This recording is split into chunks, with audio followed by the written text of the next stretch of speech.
What's up, everybody? Back on another night on the grind. Back for another night, I should say. Dude, we're only 2 days away from the real grind. Actually, let's make a poll tonight. We're gonna make a poll tonight on Twitter. We're gonna get some kind of cutoff predictions going. That's what we need to do. So, hang on. Wait a sec, I just realized something. That's so weird. Huh. Must have been like some kind of Windows update.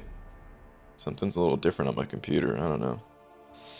Anyway, not important. Whatever. Let's begin. Let's get started. What's up, everybody? Haley sanding over a buck with the quickness. Is this a 2-day in a row? Haley, is this the daily double rate here? Well, something like that at least. You got something coming to you.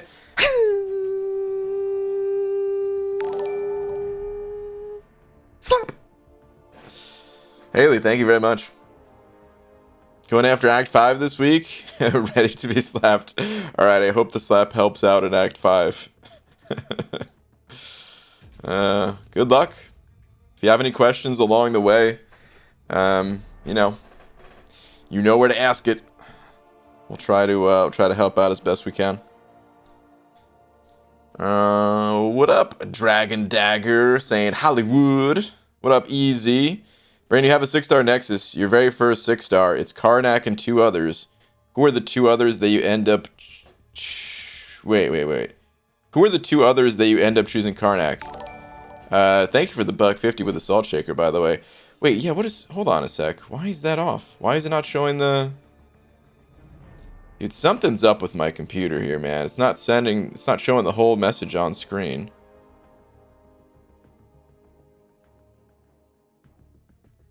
Whatever, it might just be busted for tonight, and then I may have to restart my computer or something like that. So it might not show full messages on stream tonight. But anyway, okay. The 2 others that end up choosing Karnak. Well, dude, I actually like Karnak. Hold. I like him as a whole. All right. I like his synergy with Medusa. I like his potential when he eventually gets buffed, because it's got to happen. Like, he's garbage right now. So I would actually pick Karnak over a lot of champions, I think. Certainly over Iron Patriot, Groot, even some of these champs that I know are going to get buffed, like Groot. What's his buff actually going to be? Can Kabam pull it off? Can they turn Groot into an offensive powerhouse? Should he even be an offensive powerhouse, or should he just be more of this annoying tree-like defender guy? Probably should just be an annoying tree-like defender guy, right? So... yeah, all that to say, I would pick Karnak over a lot of champions, actually, man.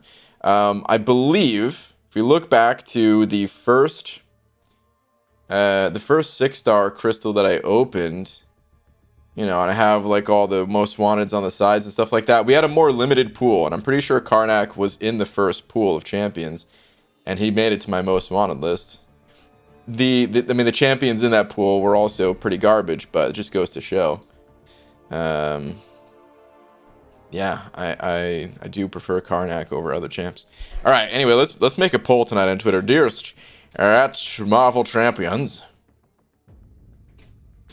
Let's see. We are less than 2 days away from the big bad 6-star arena featuring Shang-Chi. What do you think he'll go for in round 1? Let's see. Poll. Okay, how many options can we have total? Okay, we're gonna have 4. All right, so this one is gonna be under 100 mil. This one will be between 100 and and we'll say 110. Yeah, let's go 110 mil between 110 and, well, actually, hold on. Let's change this slightly. Let's say we'll go by 15s here. So let's say, okay, and then over 130 mil.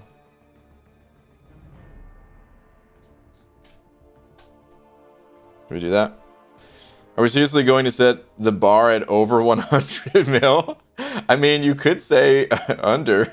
Maybe, All right, fine. We'll change this a little bit. We'll change it. We'll say,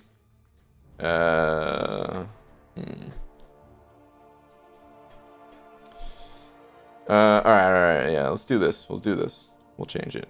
Under 80 mil, between 80 and 110. Between 110 and 140. That's such a big gap, though. All right, let's do this. Change of mind here. Change of mind.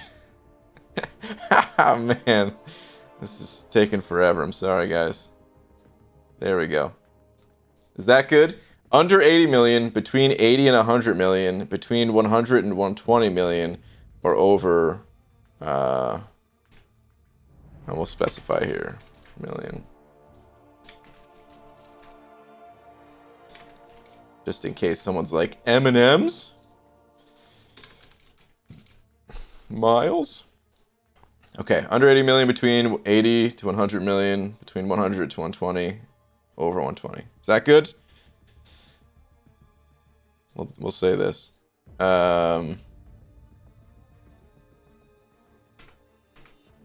Specify. No, we'll just leave it alone. All right, that's good. We're gonna leave it like that. We'll say for 15 hours. Yeah, 15 hours I think is good. All right. Oh, no. Okay. We're less than 2 days away from the big bad 6-star arena featuring Shang-Chi. What do you think he'll go for in round 1? All right, tweet. God, that only took 7.5 minutes to get that tweet out. Not bad. Not bad. So that already tells people that 80 mil is an option. I think everyone should be setting that goal. Who puts up 120 mil in arena on a regular basis? He's going to go for higher than 80 million, dude. I could put up 80 million without refreshing my champs, only using 5 and 6-star champs. And my roster is not the craziest. So, and he's a good champion. We'll see what happens, though. I'm curious the results. We can see some of the results coming in right now, actually, here. So the poll lasts for 15 hours, but we could see the results as they come in. Actually, let's try refreshing it real quick. All right, I mean, it's only 7 votes so far. So this doesn't really tell us a whole lot, but we'll check in on it maybe later tonight if someone reminds me. I'm on live. No, did I say that? No, I did say I'm now live. Okay, get out of here, Casual Cashew. It's gonna be 115 mil plus easy. We'll see. We'll see. We'll see what he goes for. It's gonna be really interesting, man. It's gonna be really, really interesting. All right. Ooh, you know what? I don't think I hit the helps yet today. Afternoon all. What's up, Ms. Jane? Let's get some loyalty. Probably over 200 mil? No, he's not gonna go 200 mil. That'd be bonkers. Want to see how solid the milestones are going to be shard-wise. They should not be PhD shards or crystals in them. Out with the old, in with the new. It'll be interesting to see what those are like, too. I can't wait to see all that stuff. But I think I'm most excited just to see what the new champs go for. You know? Sean said Shang-Chi was beyond God tier. Oh man, get ready. Maybe it is going to be 200 mil cutoff. Quick question. When using autoplay, my champ gets KO'd. It doesn't automatically move to the next available champ. Is this a bug or how it's supposed to work? I guess it's how it's supposed to work. When I first tested the feature, I thought it automatically threw in your next champ because I quit out of the fight. And if you quit out of the fight, yeah, that's how it works. But I think, honestly, it's probably a good thing. It's probably for the best that it doesn't automatically throw your champ in there. In regular questing situations, at least, it kind of sucks if you're doing something like Realm of Legend farming, because then yeah, you're just gonna be stuck sitting in there rather than collecting potions. Oh, nice! I completed this objective too. Cool. Well, I'll update that later. I'll probably knock out some of those milestones later on tonight. You gonna grind arena for Shang-Chi? Little Legacy reference. Is that a Legacy reference? I don't get the reference. But no, I'm gonna go for Falcon myself. What arena do I want to do? Let's just throw 6 stars in there. I'm pretty sure, let's see, by the powers of La hero use is on. So I need to get some 6-star points towards hero use. Let's do that. And later on, we'll run some other champs.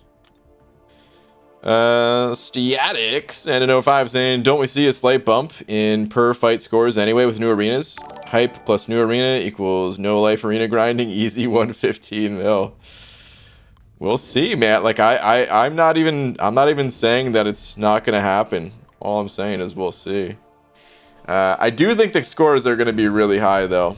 I really do think they're going to be probably over 100 mil. I almost can't imagine them not being over 100 mil. But you never know. What's crazy is, like, it's always worked this way.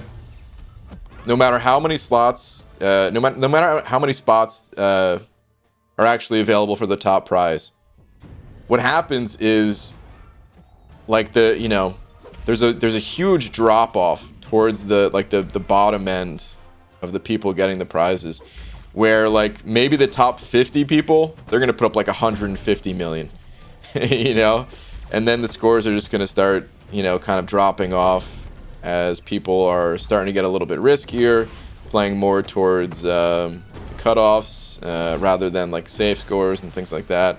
People who they wanted to put up a higher score, but last minute they overslept and couldn't get their final rounds in, or something came up, you know, things like that. Ryan, if you didn't know, I pulled and awakened 6-star Sorcerer Supreme in the last day. Dude, I did not know that. Definitely gonna rank to her. She's pretty sweet. MSD. She's really good, dude. She's so good, man. I still gotta make a guide for Sorcerer Supreme. I finally finished up something that I was working on. 2 things that I was working on, actually, that'll allow me to get a little bit more editing time in each day. I was still doing some editing in each day, but my schedule is opening up again for a little bit here. So I really want to make the Realm of Legends video first. Nothing's taken away my focus on that, other than just, you know, making little like small videos to keep the channel alive in the meantime. But then yeah, like after that, then I'll probably make a guide for Sorcerer Supreme, because she's really not that hard to play, but there's a lot of little tricks to the champ that are fun to figure out. With me only having soon to be 3 5-stars maxed out and 3 rank 1 6s, I wouldn't even try the 6-star arenas. I mean, the 6-star arenas, they're basically going to be the only arenas that exist. I hope you're just talking about, like, you wouldn't try to go for a 6-star in the arena, because then, yeah, that wouldn't work out too well for you. But hey, man, milestones add up.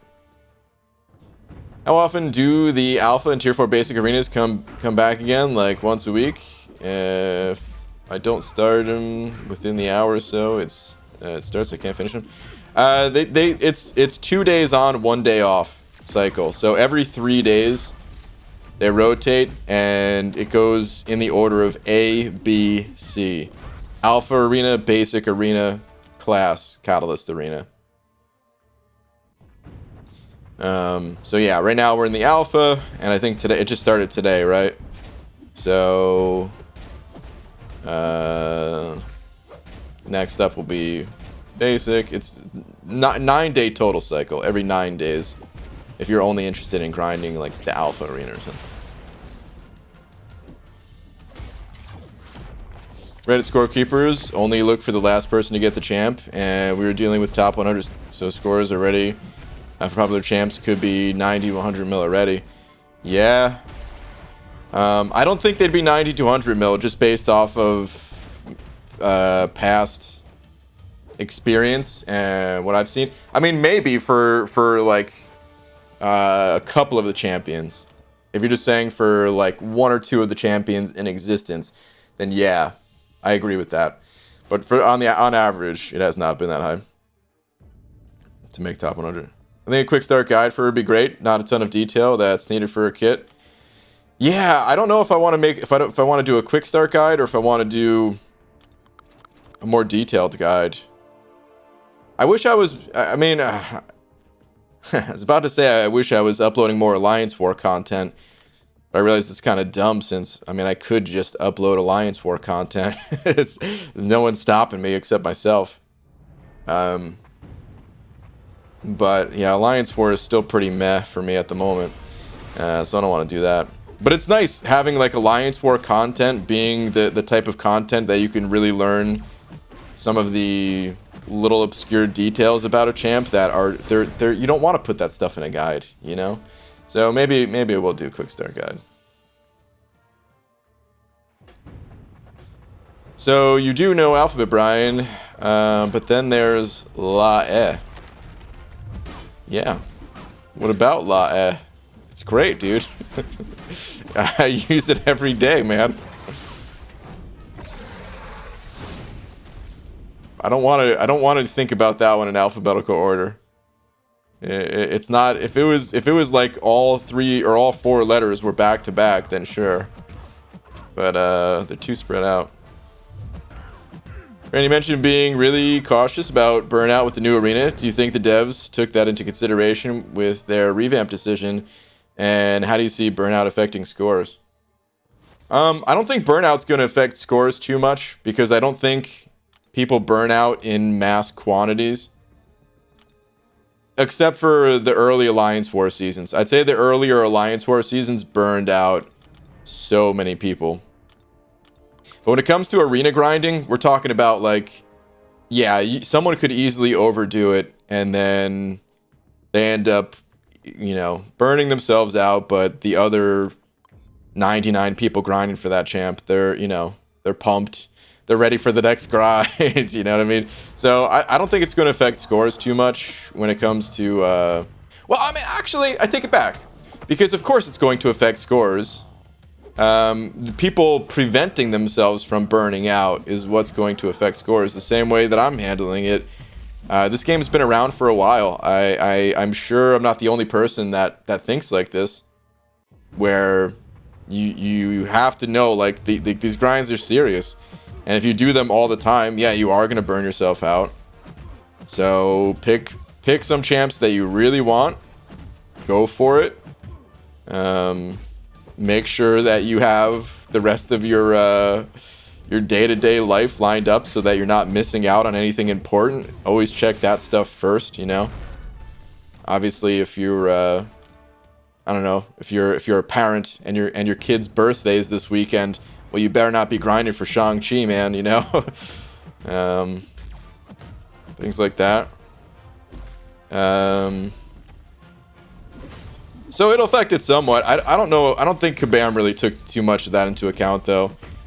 To be honest, I don't think it's on them. I don't know. Some people would probably disagree with that and say, well, they make the system, so it's totally on them. But I don't know. I don't like having my hand held, and that's what that kind of feels like to me.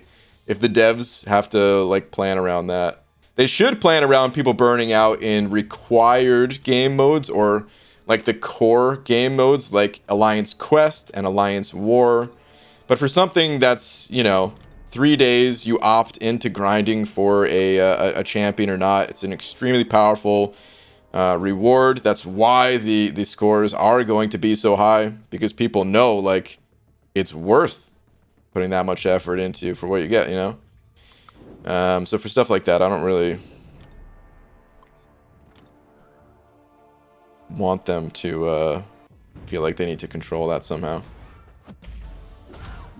Missing champs will burn me the F out in a hurry. Oh yeah, it's not fun. Totally skip my kids B-day to grind. Good luck. That's all I can say. Because if you miss out on the champion and you missed out on your kid's birthday, oh man, double whammy. Check your life. Not going to feature champs as a habit first time. Yeah, I mean that's the thing too. Is like, you know, just take it one arena at a time is the way I see it too. Who here is still in school? Because I am. Riley. I'm always in school, man. The school life. Learning every day. But not actual school, because... school. Just kidding. Stay in school, kids. Just got Maw as my first 3-star on my new account. James, I see an exclamation mark at the end of that sentence. And I don't want to take away your excitement, but I'm going to. Ebony Maw, unfortunately, is not a very good champion in this game. So, not to worry though. You'll pull new 3-stars very soon, and I would just recommend not leveling up Ebony Maw, and wait for your next 3-star champ to roll in. Like to see BG versus C, and that'd be the coolest thing ever. That'd be fun, man. I don't know. I don't think either of us are the most competitive in this game. Seaton probably less so. Then again, he likes to do all the content first. I don't know if you describe that as competitive, more of just wanting to hop in there. Maybe that more of a YouTube competitive kind of thing, I guess. But it'd be fun. Like in the solo competitive mode, I wanna play all the YouTube guys just for fun. I expect to lose a lot. I think a lot of people on YouTube are better than me at this game when it comes to like actual fighting. MSD's in here. MSD, I'll tell you right now, dude, I'm throwing down the gauntlet. I hope there's a way for us to to play against each other in the solo mode. I'd be so disappointed if there wasn't. But I want to throw down against all the YouTube guys. On a scale of 1 to 10, how concerned are you about burning out? Like I'm not going to burn out. I can already tell you that much. It's guaranteed not going to happen. Because it's something that I always think about. Very conscious of it. Since long before playing MCOC. I'm from the Miyagi-Do, you know what I mean? Like Cobra Kai, they're way cooler than Miyagi-Do, alright? Not gonna pretend. But I'm all about that Mr. Miyagi balance, you know? A while back, like this is from the Diablo 2 days. Everything I learned in life comes from Diablo 2, guys. And in Diablo 2, I did not have that balance. But it taught me the lesson of balance. So yeah, man. I would not be able to burn out. XLR8. XLR8 cut. I remember saying your name before, and I just don't remember if I said it right or wrong. But dude, thank you very much for the 5 Canadian bucks, the 2 toonies, and the loony. Saying I'll play against you, BG. Bring it, man. Bring it. I will say this though, as much as I'm talking about like throwing down and challenges and stuff like that, I don't know, like, I mean, this kind of happened with the incursions. I was excited to play with other people for the incursions, and then the incursions, just the nature of them, where they kind of take a while to do. It ended up that I was like only playing with Legacy, and then we had like the sabotage matches, and I'm sure there'll be more sabotage matches and stuff like that. But due to the nature of the incursions, couldn't really play with other people as much. But if the competitive mode or whatever, depending on how quick the matches are, that'll open the door for more things. If it's not too quick, then I probably will have to keep it to like just dueling some other YouTube dudes, just to provide some entertainment, some fun. But yeah, we'll see how it goes. I don't want to promise anything right now, but dude, thank you very much for the toonies and the loonies. Do you think I should still awaken rank 3 and sig up Ghost BG? Using one of my generics is giving me stress. Oh man, MSD. I don't know, dude. How much do you actually use Ghost? I don't think Ghost is as important to you since you don't run suicides. Like, she's still very powerful without suicides, no question. I've been using her without suicides for a while now. But the importance of Ghost is not anywhere near as high without them. So, I don't know.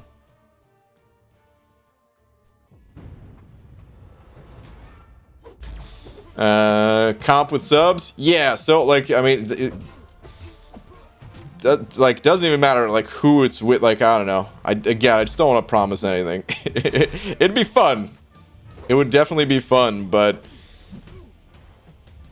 that's that burnout thing I'm talking about. Whereas, like, even if it's fun, because there's so much to do in this game, it's something that you kind of have to be cautious of.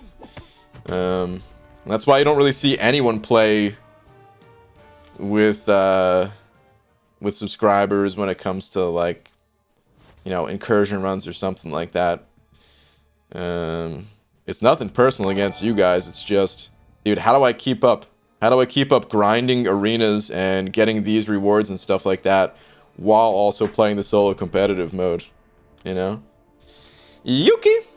Sending over 3 of them Polish bucks. And Brian, if you could add one new mastery to the game, what would it be?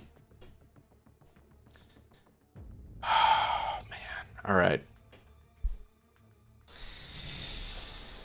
Yuki, I was tempted to not tell you what it would be, but I'm going to tell you what it is, because I'm not sure if I'm ever going to make this video. So, here's what I'll say.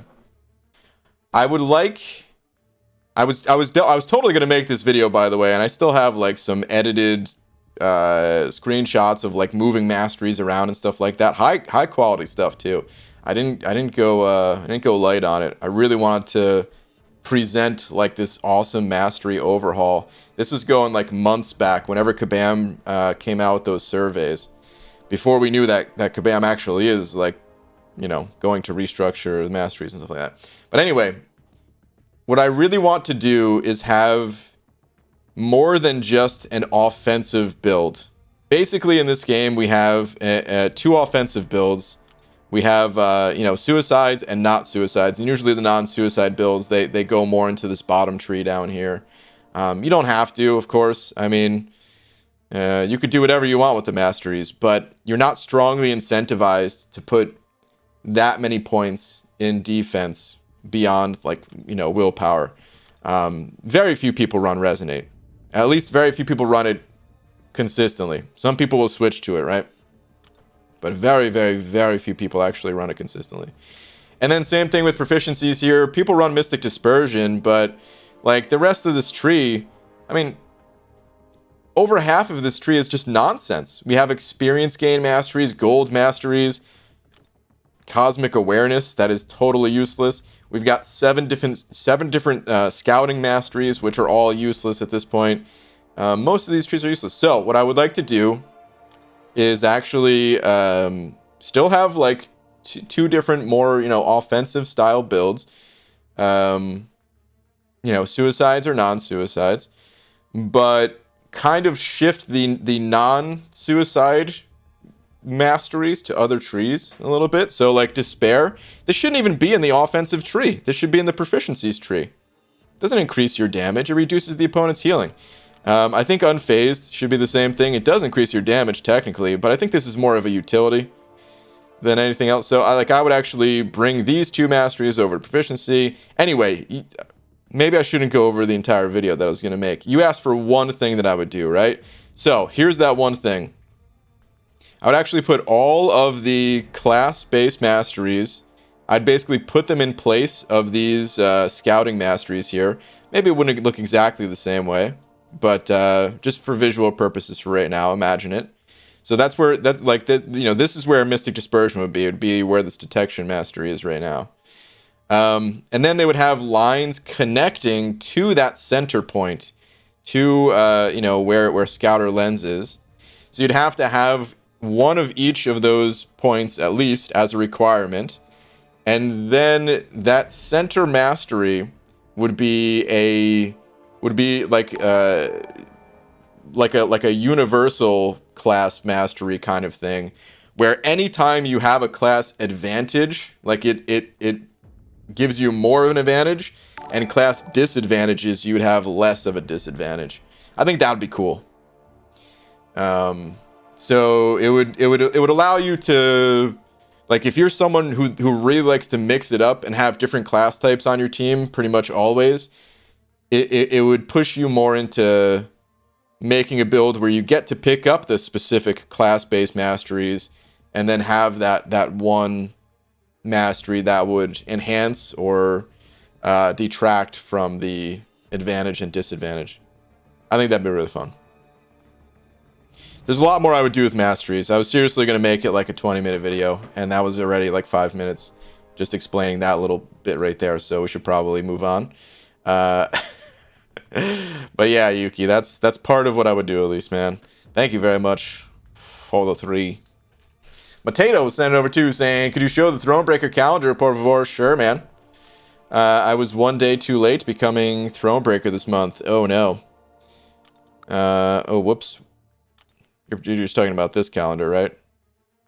Or are you? You're not talking about this one, right? This is just the Cav shards. Yeah, you're talking about this. This is what the Cav calendar looks like, though. This class catalyst crystal down here is just, oh, it's 5%. I was gonna say it was 2%, but it's actually 5% of a tier 5 class catalyst. By the way, congrats on getting Thronebreaker. Looks like we've got 1,800. Or 18,000 fragments of a tier 5 basic, 750 of the 6-star shards. This is a 4 or 5 hit monkey. The rest of the stuff up there, got 9k tier 2 alpha. Are these all tier 2 alpha? Wow, they are. The rest of the stuff seems pretty standard. Thank you. Can't wait for next month, I guess. Yeah, dang, dude. I honestly, I've never even thought about that for getting Thronebreaker. I guess technically it is better to get Thronebreaker before the month resets. Really interesting. Probably not something to stress, but oh man, it's kind of just unfortunate if you miss out. Bummer.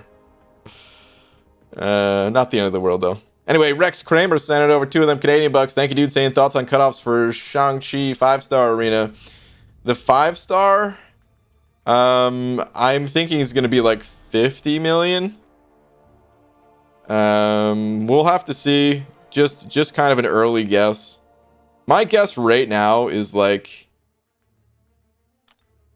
man, I think he's going to go for over 100 million, but I don't know how much over he's going to go. So I think I'm literally going to put up 100 plus sign or question mark. I don't know. Maybe I'll just put 100 question mark before people start accusing me of like driving up scores. But I feel like 100 million, putting that number out there, If you're not expecting that, then that's your own fault. I ain't driving up anything by saying 100. So yeah, it might be a slight cop out for this first for this first arena to just put a question mark there. But dude, I really have no idea. Nobody does. So yeah, I'll probably just put down 100 question mark, and then the 5-star 50 question mark. We'll see. The poll passer. Let's check on the poll actually. Let's see what we got here. Let me refresh this real quick. Let's see.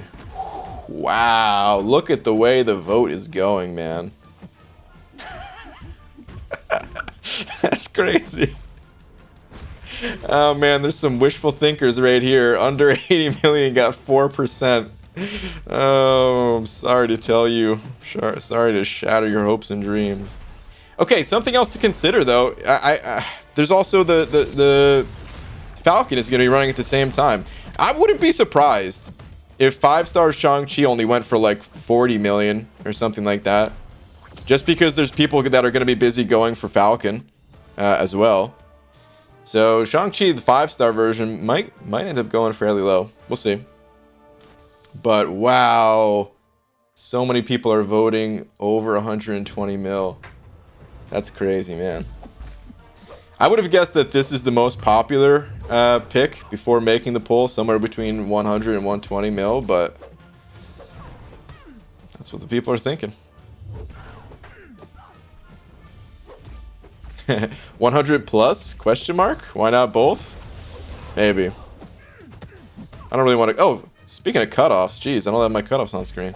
I don't like cluttering up the screen too much, though, so I like to keep it as short as possible. Hey, Brian, would you do the new account challenge, as this month's side quest rewards are pretty good? I haven't even looked at the side quest rewards yet, so I'm not sure. I'll take a closer look at them.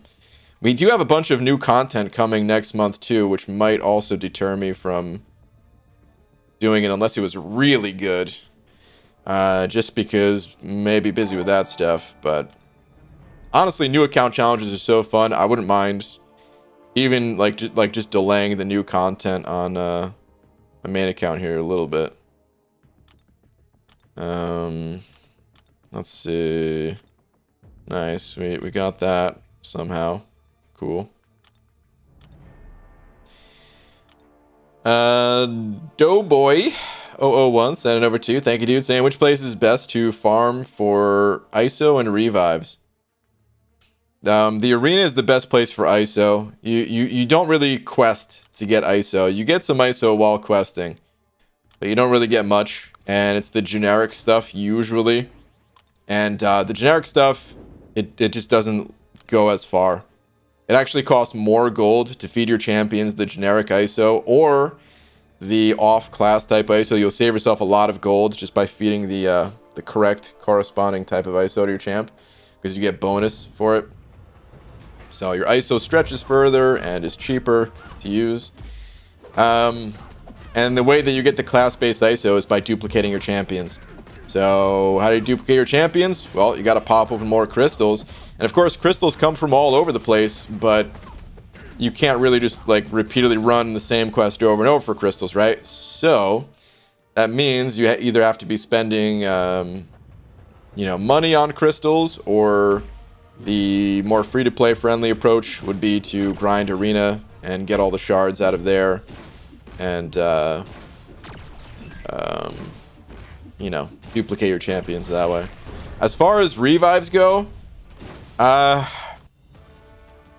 revives, it's a little bit of a trickier answer, I would say. I personally, there are some quests that you can run repeatedly to get revives, but I don't think it's worth doing.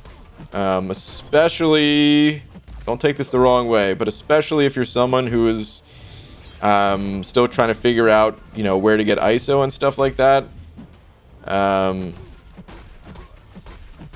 You should just try to avoid those quests that are gonna cost you a lot of revives for now.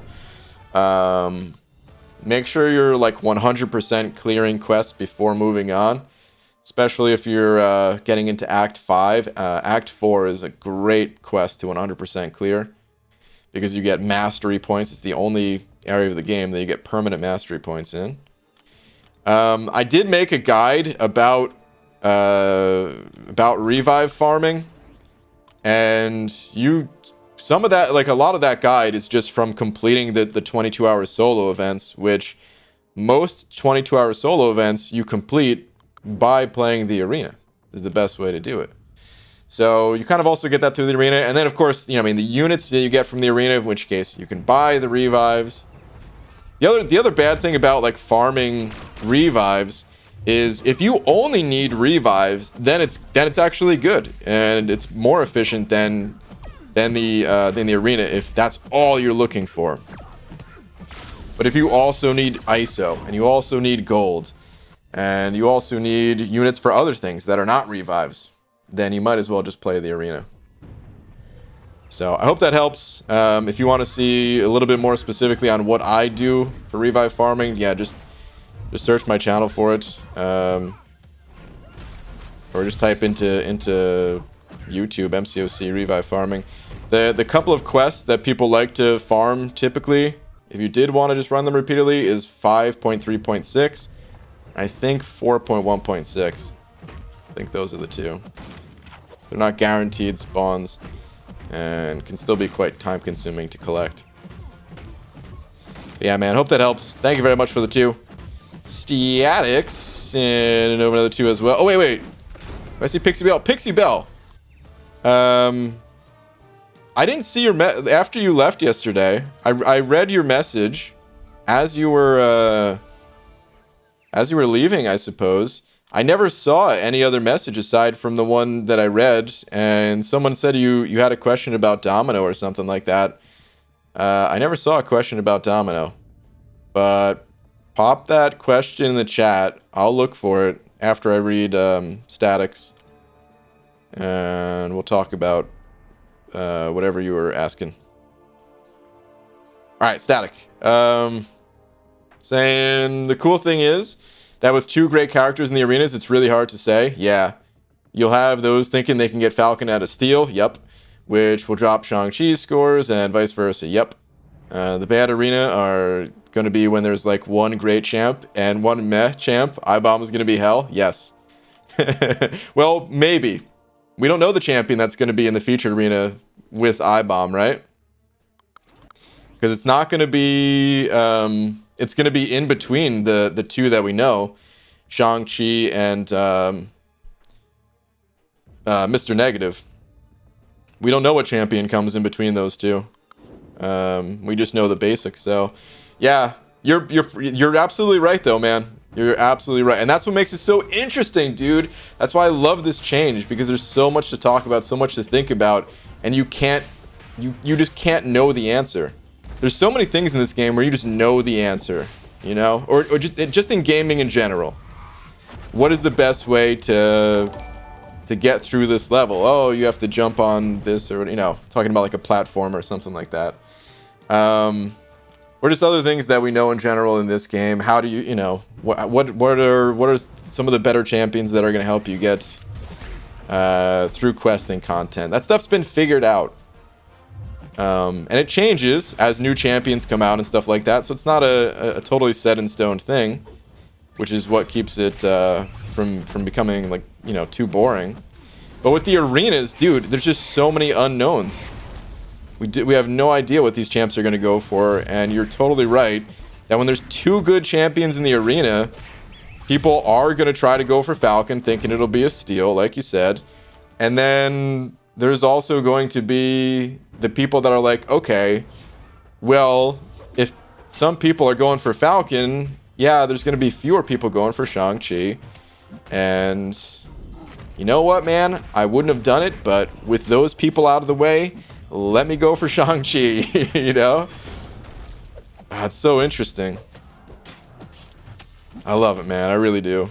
I've been waiting for something like this to happen for a while now. And, like, the arenas... this is probably gonna... I mean... This is probably gonna be the craziest it's ever been. But there always was strategy to it.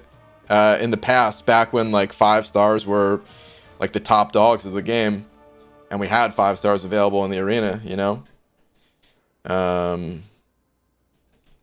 It was a lot of unknowns, and yeah, interesting stuff. Anyway, Falcon and Shang-Chi are arguably number 2 and number 3 in the skill class. Pretty wild. You still putting Fury at number 1, MSD? Juan Juniors and an Overbuck saying, BG, remember me? I'm the guy who said I can put up about 120 million with my roster / using all my units. I think I'll just go for the 5-star instead. Fair enough, dude. I have about 8,000 units, which I think we better invested on July 4th. I'll probably go for Shang-Chi and the 6-star feature crystal. Okay.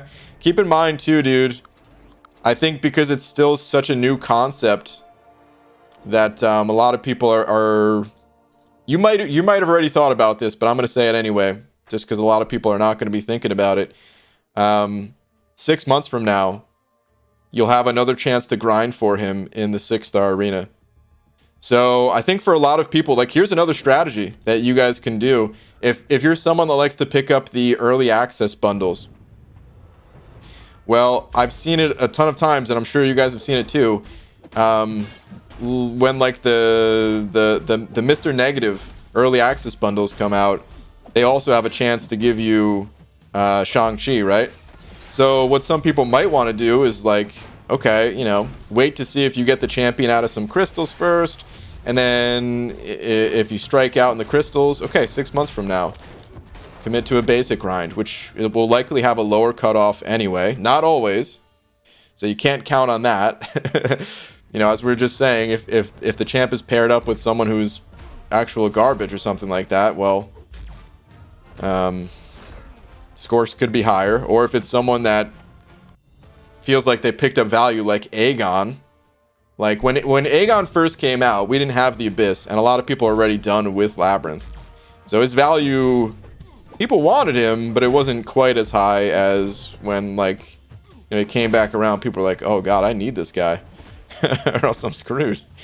So yeah, there's that part of the game, strategy-wise, too, to think about. So yes, Fury is still 1 for now. Okay. I mean, hold on, MSD. Actually, so who are you calling number 2 and number 3? Like which is number 2, Falcon or Shang-Chi? You listed Falcon first, so I'm assuming you're still saying Falcon, but that sounds wild to me, knowing how much you are digging Shang-Chi. I don't know.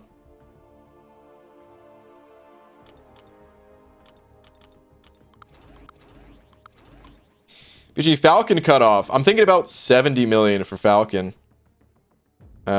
Still, again, really hard to say, but I would think like 70 million cutoff for the 6-star, and then about,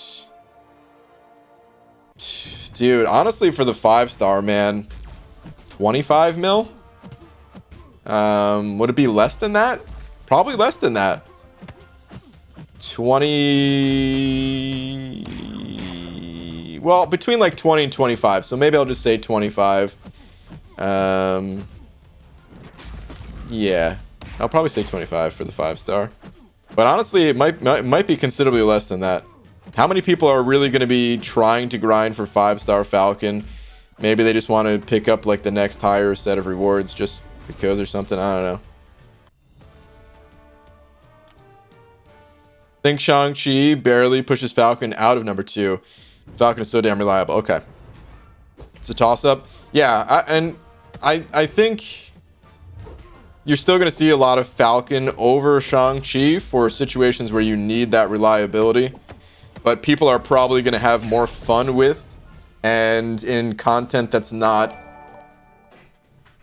as high pressure, as high stakes, I think people will use Shang-Chi more than Falcon.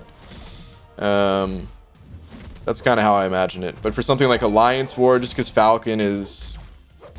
he's very reliable. It's kind of hard to make mistakes with that guy outside of the things that you make mistakes with all the time with champs. But yeah. Dark Elf Dragons, and over one of them Canadian bucks. Saying, hello BG, how you doing? I think 6-star featured will easily go over 150 mil, based since Shang-Chi is hyped. Also, I'm worried about milestones since only 3 arenas, and assuming 6-star basic and featured will have more unit milestones that'll require higher points. If there are death matches, then this will suck for current 4-star basic and feature milestones, since it's still easier to get them or get within minimal 5 stars. Yeah, I don't know how that's gonna go. I'm really curious to see that. I think, I mean, it all depends on how Kabam set things up. I don't think it's mathematically possible for things to stay exactly equal with how the arenas worked previously. Meaning, for some people it's going to be better, and some people it's going to be worse. Probably. Again, it all depends on how Kabam set it up. But I'm thinking like they would have to they're not going to be able to like keep all the milestones an equal amount apart from one another, right? I think that'd be a big mistake. So they would have to kind of front load the arenas and have more units earlier on, so that way people who are grinding with, you know, more 4-star champs, they don't get screwed with the new system. But if that's the case, then the people who grind with like exclusively 6-star champs, they're going to be getting more units than they ever did, like a faster amount of units. Because I mean, imagine if you were grinding in the 4-star basic, but you got to use your 6-star champs. You know, like you'd be through the arena so fast. So I don't know how it's going to be, and we're gonna have to wait and see on that one. We're only a couple days out, so I'm trying not to think about that too much. But if there's an issue, then yeah, it'll get brought up pretty quick, I'm sure. I'll say something to Kabam as well if I think there's an issue with the milestones and stuff. Right, Harry also sending over a buck. Saying, another thing, when you go to look at your 6-stars, Medusa is now there, and it says that she's available as a 6-star, whilst other 5-star exclusive champs are not. Maybe she'll be in a featured 6-star arena. That would be interesting. I don't think they would put her in the arena, if anything. I think if anything, they would throw her in the next 6-star. Yeah, she is there. I think they would throw her in the next... I mean, we're still pretty far away from the next 6-star featured crystal, though, right? But if anything, I think that's where I would... Where she'd show up first. I guess we're not too far away. Time flies in this game, man, I tell you. Alright, anyway, let's get back to the arena.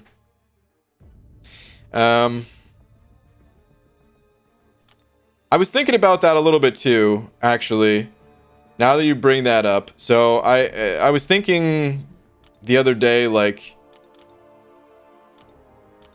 maybe before the 6-star arena came about, they could have had like a 5-star Scarlet Witch arena. But if they still want to keep her out of a 6-star, like, I mean, they can't just have her available as a 5-star, you know? She would have to become available as a 6-star, which really isn't a problem. It's only a problem because Kabam doesn't seem to want to reintroduce her as a higher star level. But the reality is, like, Scarlet Witch, in today's state of the game, she's nowhere near, like, the top Mystic, you know? Pre 12.0 state Scarlet Witch still would have been. She still would have been absolutely bonkers. How crazy is that, man? A champion that came out so many years ago would have legit still been like one of the absolute best champs in the entire game. She still wouldn't have immunity, so you still couldn't use her everywhere. But outside of that, like, she'd be getting used all the time.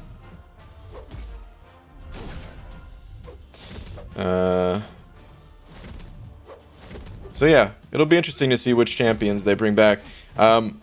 Actually, what made me think about it was Wolverine, and just thinking about the objectives. Thinking like, maybe with these objectives, Kabam would roll out a 5-star Wolverine arena to allow people to grab him or something like that. But I don't think they would do that because not available as a 6-star, right? Dark Elf Dragon, seeing you know another buck. Thank you, dude. Just saying, appreciate it, bro. That makes sense. Thank you, dude. And yeah, man. Appreciate the continued support. Oh, Pixie Bell. Damn it. Did I ignore your message after telling you to put in the chat? I said I was going to read it after statics, and that was like 15 minutes ago. Oh, God.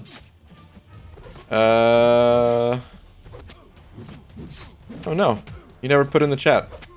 Pixie Bell, I don't know if you heard me blab on and on about putting your message in the chat again from yesterday, because I didn't see it yesterday. But pop it in the chat if you're still curious with whatever you're asking. What's up, Lizer? What's up, BG? Have you decided which Karina challenge you'll do next? Yeah. I'm going to be doing the Inhuman challenge on Sunday. That's like the last day that I have available before my team revives expire. And it just makes sense to use the team revives for that challenge. Reward wise, I still want to go after like I'd rather just keep popping open 6-star shards or 6-star crystals. So it'd make more sense to go after the Sasquatch and Sabretooth lab run rewards. But I'm pretty much just going to be using Sabretooth for that run, so I want to put these team revives to use. And I've got all the Inhumans, including little Kamala Khan at 550. I'm going to do that for it. Payne sent it over $1.50 with the deflated banana peel, saying, so BG, I got like 32 6-stars and roughly 35 5-stars over rank 3. Is that enough to get 30 mil in arena without too much work? Or should I rank up more 5-stars? You can get 30 mil without too much work. Yeah, like if you run those champions on cooldown, your 6-stars and your 5-stars, you'd get to about... What would you get to about? I mean, with the 6-stars alone, that would be... Assuming that you can get them a 7th time right before the arena ends, that would be about 15 million points right there, just with those 32 6-stars. And then the 35 rank 5 5-stars, or rank 3 or higher 5-stars. I don't know exactly what that would give you, but I would assume that, yeah, man, you'd probably be able to get over 30 mil just in running those two, as long as you get them in every time you can. If you could only run like your 5-stars twice a day, let's say, then probably not. But assuming you can get the 5-stars in 3 times a day, and you probably wouldn't even need to get that final run in like the morning of, but of course that would help too. The only way to know for sure is to just give it a test run, you know? Just run through all your 6-stars, write down how many points that gives you. Run through all your 5-stars, write down how many points that gives you. And then you can multiply it by, you know, how many times you're able to use those champs. But off the top of my head, it seems like it'll be over 30. That boy Vanish, and over 2, thank you, dude, saying, hey, BG, just have to say, love your streams, man. Oh, thank you, dude. Appreciate it, man. Thank you very much for the 2. Thank you, thank you. Not gonna lie, I was gonna undermine that ability, but it's actually kind of useful for things like Biohazard and similar nodes. Ooh, I'm not sure which ability we're talking about. Looks like I caught the tail end of that convo. On this topic, also notice that Dr. Voodoo is listed as an available 6-star in-game and on Aunt May. Really, on Aunt May? Normally...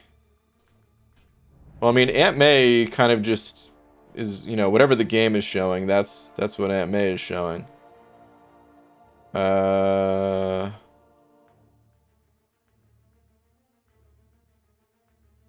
God, it took me forever to find Voodoo. I was looking down here, I'm like, where is he? I forgot he's freaking Dr. Voodoo. That is interesting though, whereas other champs are not. Interesting. Very, very interesting. Andrew and an over 5. Thank you, dude. Saying, hey, BG, my favorite video you've ever done is the long shot explain video. Do you plan on making more videos like that in the future? Man, I love that video too. I poured my heart and soul into that one, man. The problem is it took me about 70 hours of work to make that video. And, I would love to make them all the time, but it's just not realistically possible.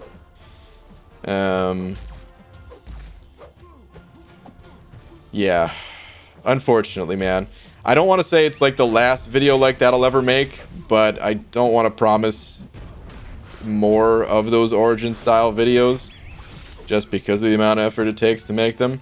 I do plan on releasing some other high quality content though. I feel like maybe once a month or so I can make something of like higher quality. Maybe once every other month. Something like that. And I do have a really high quality video coming out soon. But it's not going to be that style. It's not going to be an origin style video. So you may or may not be into it. We'll see. But thank you, man. I'm glad you liked the video. Everybody said such nice things about the video, but it's just so hard to do it consistently. Like if I stopped making other content on my channel, then yeah, I could make one of those videos probably every week, you know?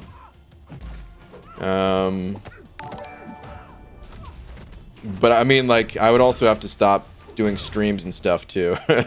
Like no streams, no other content, just focusing on those videos. I'd be able to pump them out like once a week at most. But yeah,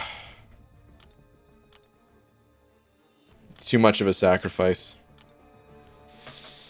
Shed and an overbuck saying, BG, a criminal was arrested on stage during his role as lead actor in a Broadway play. The headlines the next day said he was caught in the act.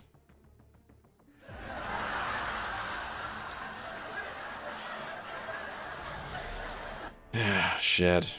Why do you do this? Boo, man.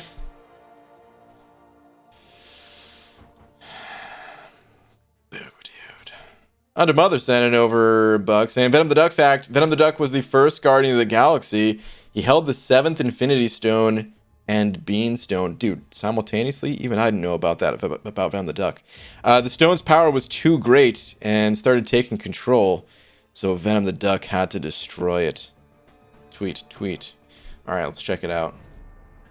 And after this, I'm going to check for Pixie Bell's message one more time. And if there's no message, then I give up. Ooh, what is this, dude? Dear Beam Generator, I present to you Captain Americat, drawn with inspiration of Cat Murdoch. Oh, nice, dude. Is this Cat Murdoch's profile pictures? Or like the mashup style stuff? That's funny though. I mean, terrible name, Boo. Gonna have to boo you on that one. But I like it. Thank you, dude. Alright, Pixie Bell. Let's see. Nope, still no message. Okay, you know what? I give up. Alright, Yuki. And you know a few of them Polish bucks saying your Void vid from back in the day was fantastic too. Thanks, man. That one wasn't quite as long. If I remember correctly, I think that one took like 40 hours to make or something. So that one was a while. Maybe that one was only 30. I don't know. Listen, guys, making videos is tough. Doing live streams, super fun. No real work once you get everything set up. The setup part is annoying. You know, making and like running into technical difficulties as Abby Doe. I wish he was in here tonight. He'd be able to tell you now that he has some experience. He always used to give me so much crap about every little thing, but now he knows. Now he knows the truth. Where little annoying things pop up all the time that you have to fix. But anyway, dude, I could stream all day, every day. But like making videos, oh my god, dude, it's hard work. Which is why you'll also see a lot of people who just stream and don't make videos, and that's, you know, fair enough, man. I never fault somebody for that. Because like I said, this is like the fun part of things. But it's just, oh man, it's really rewarding though, man. It's like, it's super satisfying when you make something really cool. And I'll never stop making cool things because of that. But it's just hard. Alright, Static. And to know another buck though. Saying BG could be the my name is BYF of MCOC. Or is that just Biff? I don't know. I don't get the reference. Someone explain it to me. BYF. Where is that Biff? It can't be Biff. Biff would be BIF, right? What is BYF? How would you rate Shang-Chi out of 1 to 10? I only played with him for a little bit, so I'm not as stoked as other people on the champ. I think he's solid. I think there's no question that he's a good champ. But I wouldn't be able to tell you like an accurate rating because I only played the champ for 20 minutes or something like that.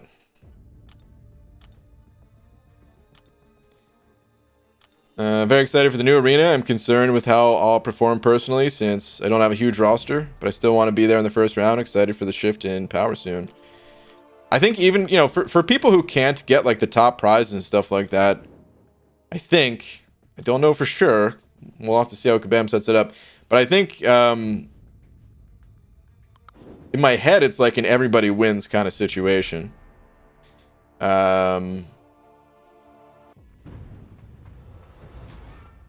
Because there's more people getting prizes in total.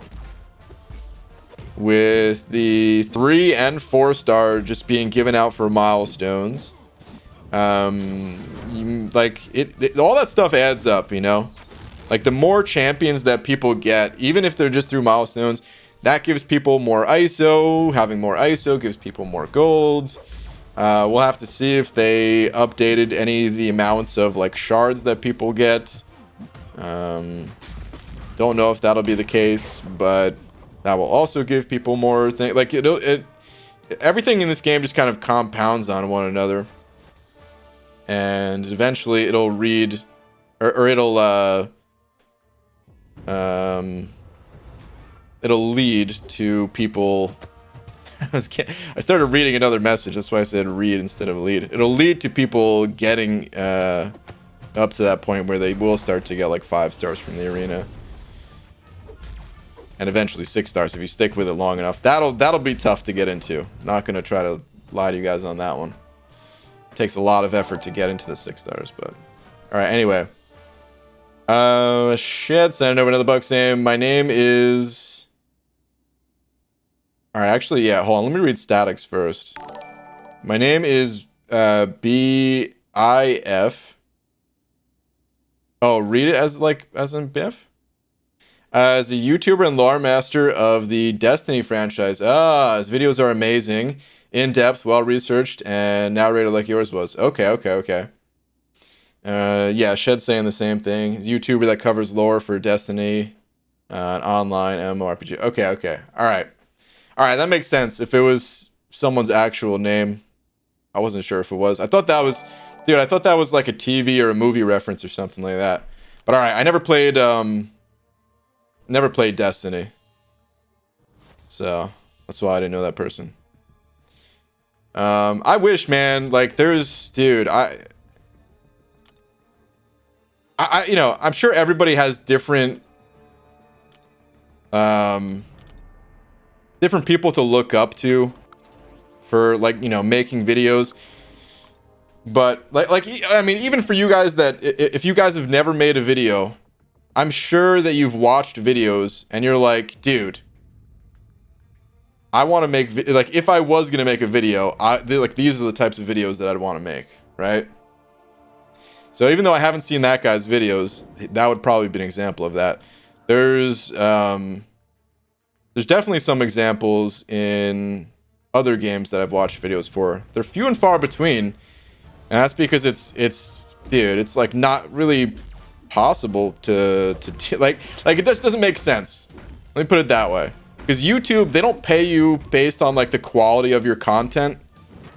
They pay you based on how many people watch your video. And it's not, for most people, it's not enough money to live on, which is why things like Patreon had to be invented and stuff like that, right? Because it just wouldn't be possible. This content wouldn't exist. And when you think about a video that takes like literally 1% of the amount of effort to make, that'll get like the same number of views. It just gets to a point where you're like, okay, yeah, I'd love to make videos that are cool, but I'd also like to eat. So, you know, it just ain't possible. Maybe if I set my channel up differently from the start and had it more of like a Patreon type of thing where I could space out the content more and people would support based on like whenever those videos came out. But I mean, you know, at this point I don't want to change around the way my channel is, because then it'd feel like I'd be taking away something from the channel, you know. For all the people that do just like to hang out in these streams, and like I said, man, I love doing these streams too. So but like from a creative standpoint, that's the only way to make something like that realistic.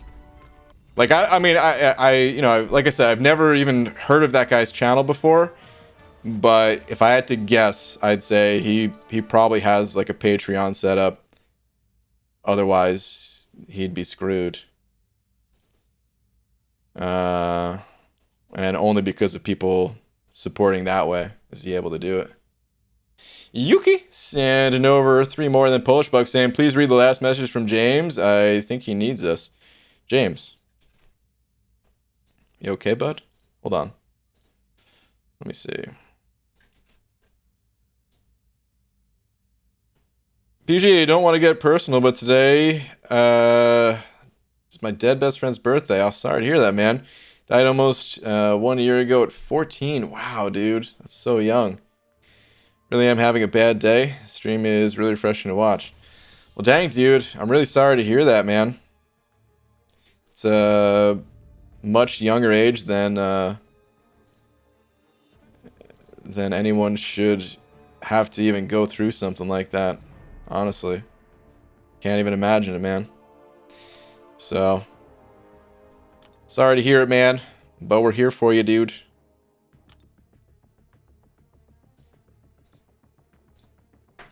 Like your streams because they help me get better every day. Appreciate that, man. That's what these streams are all about. And that's why I don't think I would enjoy streaming other games, is because, dude, these streams, this is like just, I don't know. This is totally community-based thing. Whereas a lot of other streams, and this is in no like disrespect towards those streams, I watch a lot of other streams, but a lot of them are like, you know, mostly about the game, as in like, you know, someone playing the game and someone watching someone play the game. Like, all right, think about like Fortnite, I guess. There's not really like a community aspect to it, right? You're just watching somebody play Fortnite and hoping that they win, you know? And I mean, yeah, dude, I mean, watching somebody play, you're just watching someone play, you're gonna learn things, of course. But it's a lot harder to like. There's not even things to talk about as much of like, oh, what gun do I rank up? What? You don't rank up guns. You know? It's a lot more fun in MCOC, I'd say. PG, I'm wondering who would be better pick between 5-star Unduped Doom or Cosmic Ghost Rider. I have both a rank 3. I need a good Cosmic and Mystic, and both are pretty solid as I'm told. Hold on. 5-star Unduped Doom or Cosmic Ghost Rider. Okay. I would go with Doom. They are both great. Here's the thing though, man. Doom, I think, is easier to play than Cosmic Ghost Rider. They're both going to take you far. But I think Doom, for like rank 3, 5-star territory, he's got this wonderful safety net built in where he's basically immune to critical hits. Like, unless the opponent has a really high crit chance, you're not going to take a critical hit. And the way this game's damage is skewed towards critical hits, if you're not taking critical hits, you're barely taking damage. So he's super tanky. He's going to allow you to make more mistakes and not have to pay a unit or resource tax in order to recover from those mistakes. And he doesn't have to be played in too particular of a way. There is a thing called the Doom Cycle, and you don't have to learn that Doom Cycle right away. So as time goes on, you know, you'll find yourself getting better and better with the champ. But I would say compared to Cosmic Ghost Rider, you kind of do want to get his cycles down more so than Doom's, I would say. Doom, you could literally just like a lot of fights with Doom, I straight up just spam special 1. He's so good, even just spamming special 1, which is like his lowest damage dealing special, but he still hits decently hard anyway, and you're always preventing the opponent from using their specials or getting to their higher specials. So yeah, go Doom. CGR will be a good champ to rank up later too. EG, I told my girlfriend, did you just come out of an oven? Because you look hot. Thank you very much, BG. Wait, why are you thanking me for this? I didn't tell you to tell that to your girlfriend. But also, boo. Best counters for Mr. Negative in Cav Event Quest? I haven't even fought him in Cav Event Quest, so I don't know. What's up, Hobbit? How you doing, man? Does the 7.2 come out tomorrow? I think they said the 19th, a week from tomorrow. I'm gonna just say this now. Claire is better than Doom. Okay. I think a lot of people like Claire over Doom. But we're talking about Cosmic Ghost Rider and Doom. Both Claire and Doom, they're both insane too. I don't even think it's worth trying to say one better than the other. You use them in different situations. UG, have you seen the trailer for the new Venom movie? No, dude. I don't really like to watch movie trailers. If I'm going to watch the movie, I don't want to know anything about it before going into it. I want to go with a clean slate, fresh perspective. Trailers, sometimes they really try to sell you on the movie and end up being a big old spoiler. Spoiler fest. Statics and an over $1. Thank you, dude. Saying BG. I think if anyone were to do lore-based content, you'd be the one to dive into that. Everyone does the same type of videos, and we give you even more uniqueness. Yeah, you know, the crazy thing is though, man, I made that video as like a kind of a proof of concept of what I could do and what I want to do with videos, but I know nothing about this game's or like the Marvel Universe's lore. Straight up. I don't even watch the shows. I haven't seen half of the movies. The only comics I ever read were for Longshot. So actually, man, I think other people would be better at it, just from like a knowledge standpoint. I mean, knowledge you could always gain from like reading the comics, and that's how I learned about Longshot and picked out the things that were interesting. So it's not like it's some insurmountable barrier to making that content. But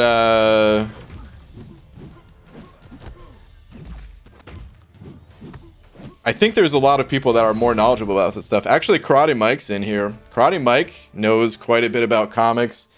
Clobbering Time, I don't think he has the time, but he knows quite a bit about comics and lore and all that stuff. Like I said, dude, I wish I could do it, man. That's a huge compliment, by the way, so thank you for saying if there was somebody that could do it, it'd be me. But it's, like I said, man, it's just, like, impossible. Oh, there's the game crash. There's so many things that I want to do and I want to make, and I would have to basically cut out, like, all of it to make it happen. So, I don't want to hype things up too much, but I'm only scratching the surface with what's possible. If you go back to like my earliest content, and you for anyone, not just my channel, but any channels, you go back to the earliest content, that should be like the worst content, right? And for me, it is.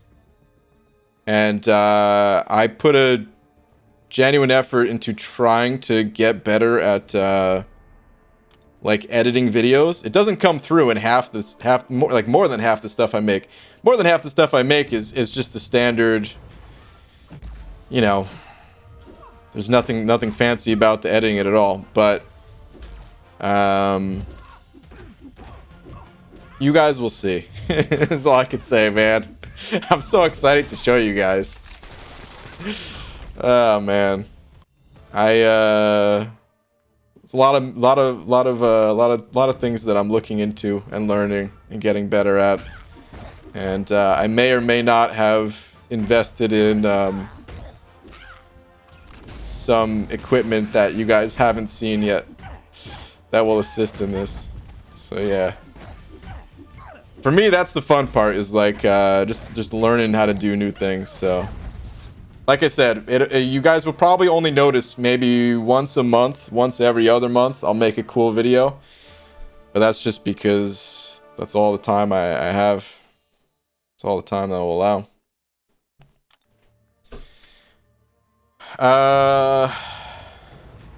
Venom trailer seemed like it had the entire movie in it. Oh, Karate Mike. See, I hate that, dude. I really hate that, man. The best trailer that ever came out, I only watched it because people said it had like nothing in it, and I was really curious to see what it was. For like the Avengers movie, for like the last Avengers movie or something like that, or was it the last one or the second to last one? Either way, they were they were just like running straight or something like that, running in a straight line, like a few of them. And that was the entire trailer. And they were like releasing on April whatever the day was. That's the best trailer there could ever be. Don't give anything away. Alright, Harry sending over another buck saying, I've read one line about Mr. Negative's abilities and forgot how it works, but just from seeing how he looks visually and that wallpaper, I want him as a 6-star rank 3. Oh man. The wallpaper, dude, dude, the wallpaper is so good. I gotta be honest, looking at him kind of hurts my eyes in the game, man. I don't know if that's just my my crappy vision or sign of aging. I don't know. Like, it doesn't actually hurt my eyes, but I feel like if I looked at him enough, it would start to hurt my eyes. So I'm not as sold on him in game as other people are. But that's cool that you're into it, man. I know a lot of people who love the way he looks and are stoked for him.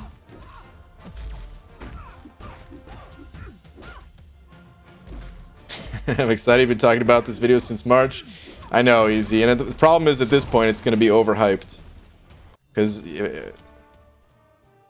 no matter what, no matter like how much I can improve my own videos, it's still going to look like amateur hour compared to like a true professional video maker. Or I mean, like, damn, dude, we were just talking about the Avengers movies, right? It's not even going to be 0.5% as good as you know, as like an actual movie theater movie. But I'm trying, man, and eventually I'll get up to that 0.5%, and then we're gonna take it to 1%, and then 2%. BJ, you saying Brutal DX style videos? No, I mean Brutal DLX, his videos are great, but that's his own style, you know.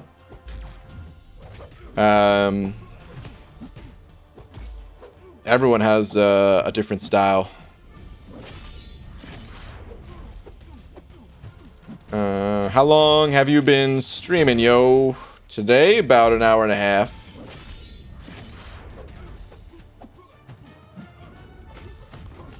PG, who's your favorite tech champion? I guess Warlock. I don't know. The tech class doesn't have that many standouts to me.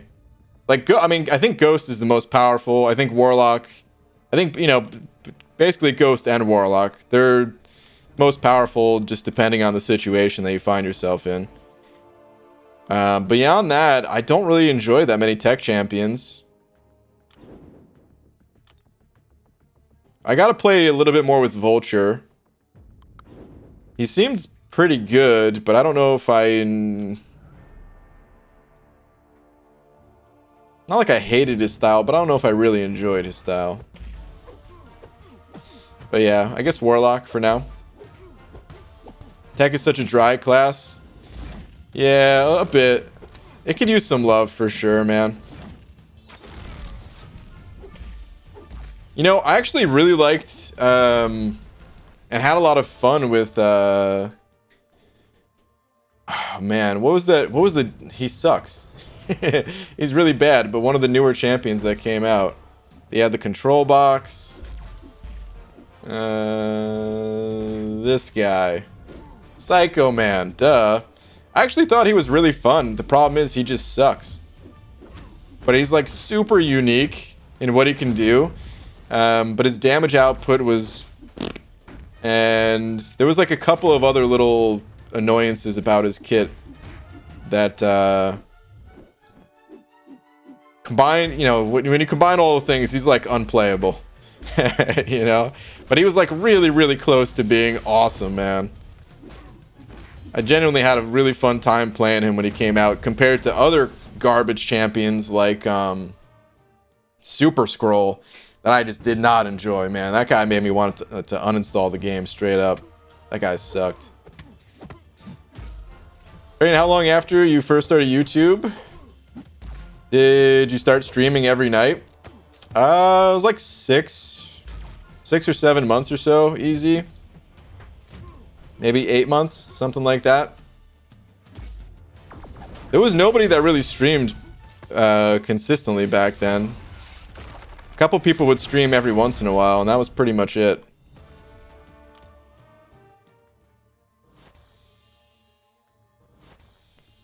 By the way, fun fact. Back then, there was no way to donate. Super chats didn't exist yet. I didn't have a donation link or anything like that. I just started streaming just because it was fun. When I first started my YouTube channel, I replied to every single comment, even the comments that were just like trash talking me, you know? I'd just be like, all right, whatever, man. Hey, thanks for watching the video at least. You know, somebody'd be like cursing me out, and I would say that back to them.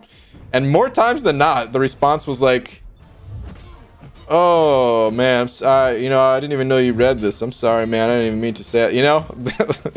Just like, okay, maybe they were having a bad day when they first typed it. I don't know. Anyway, but then I you know, I got up to, I want to say maybe like 8,000 or 9,000 subscribers or something like that. And it just got too hard to like, I was sitting there every single night. I would come home from work and I'd be like, all right, man, let's see what the new comments of the day are. And it would take me like 3 hours to go through them all. And I was like, man, this is just it's gotten to the point where it's just impossible, you know? These weren't just like short comments either. Some of them were like, you know, I'm doing Realm of Legends, which at the time, you know, Realm of Legends was the big thing. And it was like, I'm going to go in with this team. These are the champs I have. Basically all the questions that I answer while streaming. If somebody sends over like a screenshot of their roster, except without the screenshot. And I'd answer them, and then I realized, like, man, yeah, I can't do this. So instead, I was like, well, what if I just live streamed? I could answer questions while I play the game, and I wouldn't be able to catch every comment, but I feel like it'd be more doable, you know? And that's why I started streaming. What's up, Enzo? Good morning, BG. My Mr. Negative is dreaming. Which player is yours? Oh man, can I take the same answer, Enzo? I don't know. Alright, I'm out of 6 stars to run. Let's just do the 4-star basic. I want to get I-Hulk. So let's do it. You know, honestly, I wouldn't even call Dreamin' Mr. Negative. I think he's... Dreamin' is just dreamin', man. I can't even describe him in any other way. That's all he is. Dreamin' is dreamin'. He's negative. He has like a negative way of speaking to people. But he's actually pretty positive, like when it comes to the game and enjoying the game and like wanting challenge, and doesn't really complain about content, just like wants to do content. And he's such a unique individual, that Dreamin' guy. I don't know who Mr. Negative would be. Probably one of the people on probably one of the people that I blocked on Twitter or something like that. I've only blocked like 3 people ever or something. One of those 3. I don't remember their names now. But yeah. Sup, BG and Enzo. Now is me cracking up. What's up, Glory? How you doing, man? Disappointed that BG stopped reading the hundreds of comments on his videos, the chat messages too. I'm sure a lot of people are. But it was impossible. Enjoy playing Mysterio. He's actually very fun to play with, especially for semi-long fights. Use a special 3 and then double medium 3 times in heavy and watch the poison damage go nuts. Yeah, Mysterio, I wanted to like Mysterio so much. And I don't hate Mysterio. But he's not a champ that I love at the same time. I think Mysterio is very clearly a defender. He's like a defender disguised as an attacker, almost. Because if you look at his special 1 reflects damage. And when you're in solo content, the higher the content you go, okay, what are you going to do? Drop your guard after using your special 1? The opponent's going to steamroll you in a single 5-hit combo. And then look at the special 2. The special 2 causes the opponent to miss, but it's not a guaranteed miss. And if the miss isn't guaranteed, then you can't rely on it the way that you would like Ghosts miss. So really, when you're fighting against Mysterio, whenever he uses his special 1 and special 2, you just have to stay away. And offensively, you're kind of stuck to using his special 3. And I just thought there was going to be so much more use for for like his special 1 and special 2. And I have made use of the special 1 and special 2 for anyone who's saying like, oh, you can. I made a whole highlight reel. I used Mysterio in Variant 3 when it came out, and I did that quest itemless. And I used Mysterio as much as I could in that quest, because there was like no Mysterio content on YouTube at the time. So I was like, all right, well, here's my chance. So I grinded for him in the arena and all that stuff, and he was a prestige champ for me back in the day. So I tried really hard to love him, but ultimately I just think of him as okay. Nothing super special. BG Max's fail last night. Oh, that was great. That was so good. I felt bad for him, but it was hilarious at the same time. After we raided Max last night, he was doing the Mystic Dispersed challenge, which means you can't use a Mystic champion, and you got to go through 5.3.1. Well, he was using Ghost. And think about who you normally bring in with Ghost. He had Ant-Man, Wasp, Odin, and Hood. And I don't think he had used Hood the entire time. But then, like, for the final fight against Mordo, for whatever reason, he didn't want to use Ghost. And he just wanted to fight with other champions. So he was just, like, throwing in all of his other champs, and he ended up finishing the fight with his Hood. And then he went to go collect the rewards, and he's like, wait, why didn't it account? And honestly, it didn't register with me either. I was like, yeah, why didn't it account? I was waiting for him to pop open the crystals. And then it hit him. Of course, he brought in a Mystic champ. He literally used a Mystic champion to beat the final boss. And it was hilarious. BJ, you still owe me $20 for that time I Merc ran your Abyss for you. Oh, man. Was it 20? Dude, I thought it was only 5. I'll give you like $7 most, man. You know. You ain't getting 20, man. Ugh, I went for the heavy intercept there. Don't know why. Do you like pizza, Brian? Yeah, I mean, how do you not like pizza? Yeah, man, I try not to eat it so much because I had a pizza addiction. Pretty rough one, man. I was eating 3 pizzas every single night. It's not an exaggeration. I really thought I was going to die from eating pizzas. Paul Birkenstock sent over $1 saying, BG, hope you're doing well. Don't often take the donut to say I really enjoy the streams, but today I am. Thanks, dude. Appreciate it, man. Also, finally formed Tier 5 class Catalyst. So Falcon went to rank 3 and Thronebreaker acquired. Nice, man. Abyss next Friday. Dude, good luck, man. Good luck to you. Good stuff, though, man. And yeah, thank you for the $1, dude. Appreciate it. Good luck in the Abyss. I felt so bad for Max. I felt bad for him, too. At least it was one of the easier challenges. He'd only used 1 revive, so it really wasn't too big of a deal resource-wise, but it did take like an hour to do the challenge, so that was the whole hour. That was just do it again. R.I.P. BG, what if I told you that I hate pizza? Under Mother. Are you for real? Do you actually hate pizza?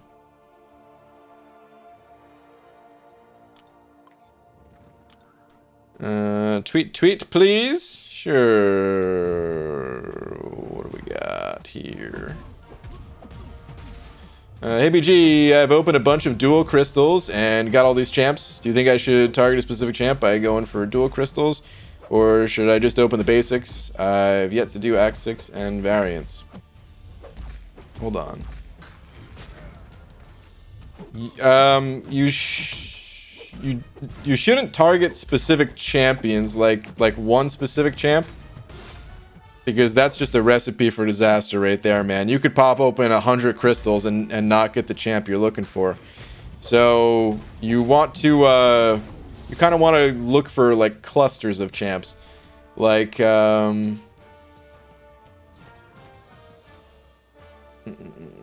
Let's see. And you have a lot of good champs already. So I'm not even sure exactly what you would look for. But I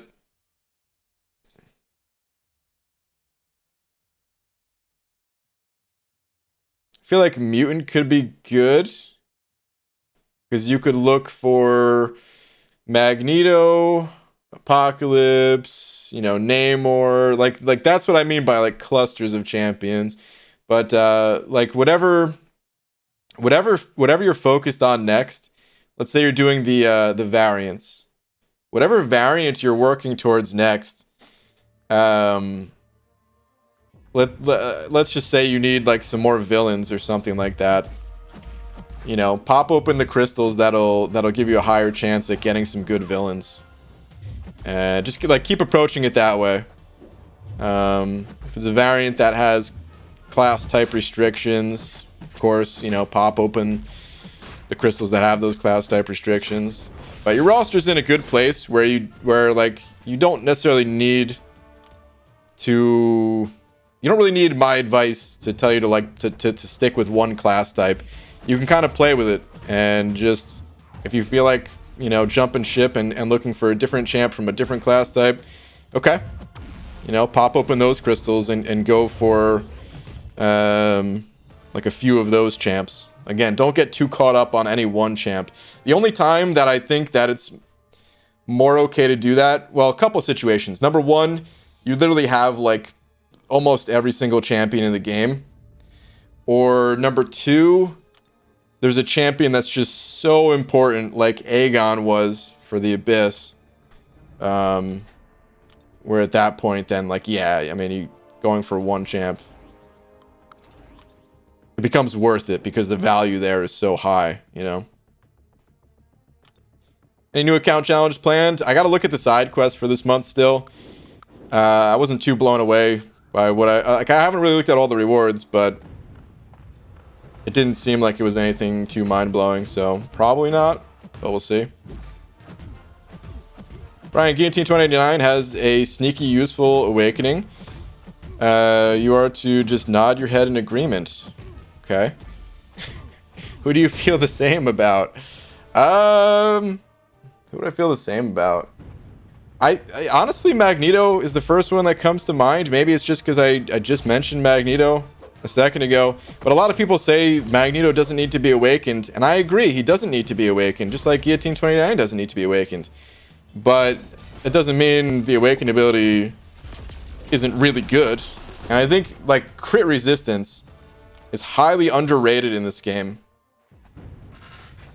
And having that ability to resist a crit that would have otherwise killed you is such a big deal. So Red Mags is the first one that comes to mind. I don't know. Underrated is like, it's tough to say because who's considered not useful for an awakened ability, you know? There might not be that many champs. A lot of times I feel like it's kind of appropriately rated.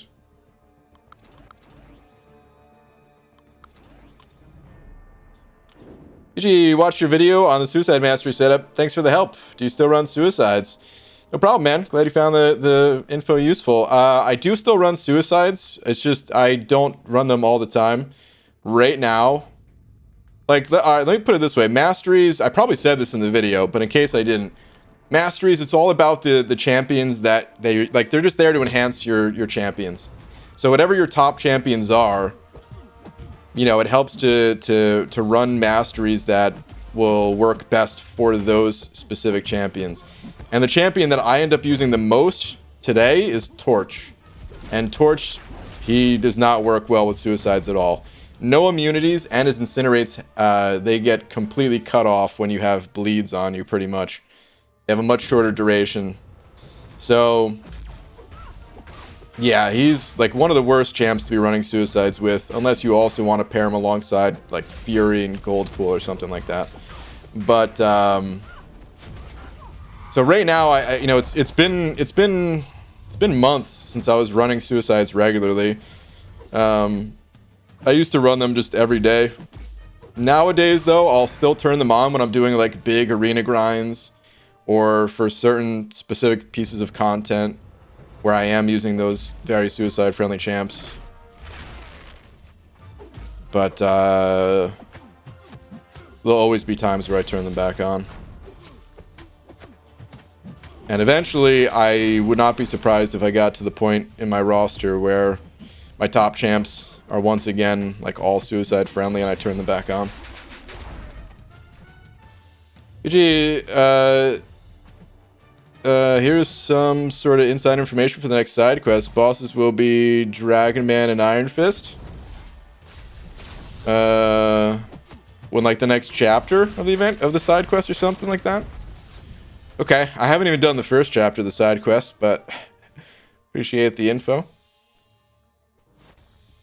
On that topic, should I use the Immune Awakening gem on 5-star red mags? Hard to say. He's worth awakening, so I could tell you that much. But whether or not it's going to be worth it for you is going to kind of depend on what other champions you have that you also need to awaken. If you have an Omega Red or an Archangel, like both of those champions, I'd say are hands down more worth awakening than Magneto. When it comes to other champions, it's debatable. Like I'm using Namor here, and Namor is kind of known for his awaken ability, but to be honest, because of how much more Magneto gets used over a champion like Namor, you could argue that Magneto would be more worth the awakening than Namor. It's a little bit hard to say like that.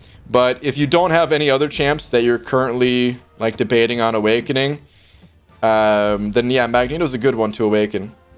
You're always going to use the champ until pretty much the end of time, man. He's so strong. And the value you get out of it, it certainly justifies the cost. The crit resistance is not even the only thing about his awakening ability. That was just like the underrated part to me. He also gains energy damage on his crits. He also caps out the amount of damage that he can take from a single source. His awakening ability is pretty legit.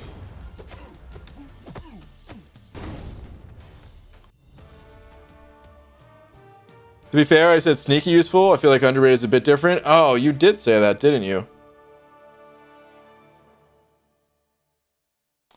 That's true, Glory. You did. That is different. Sneaky useful. Whose awaken ability is sneaky useful then?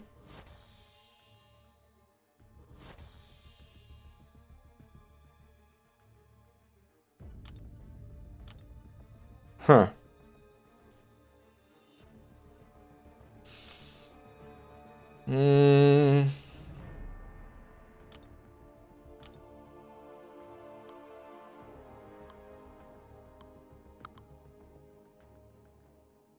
I don't know. I'm sure there's some examples, but off the top of my head, I don't know. That's a good question.